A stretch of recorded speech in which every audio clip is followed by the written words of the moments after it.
Welcome to Penrose Learning, where we make understanding easy. In this video, I will show how to make professional chocolate-covered strawberries, updated. Preheat a double boiler to low heat and chop chocolate into uniform pieces for smooth melting. Temper chocolate by heating to 115 degrees F, then cooling to 82 degrees F and reheating slightly to 90 degrees F for glossy finish.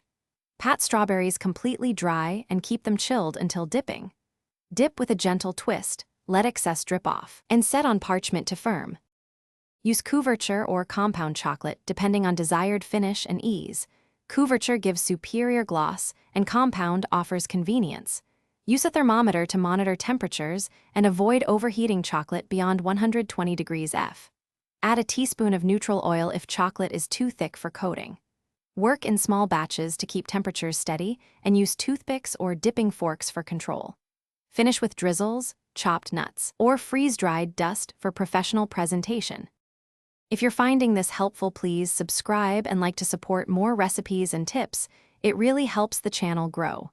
Quick recommendation: bento box make meal prep easy with these leak-proof containers I use for storing strawberries and leftovers, perfect for keeping treats fresh.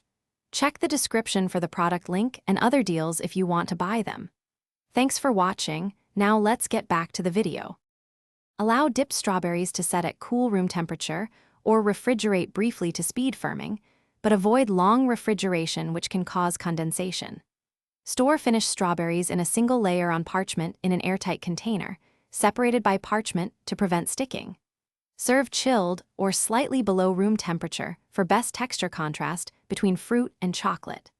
Garnish just before serving to keep nuts and drizzles fresh and crisp always.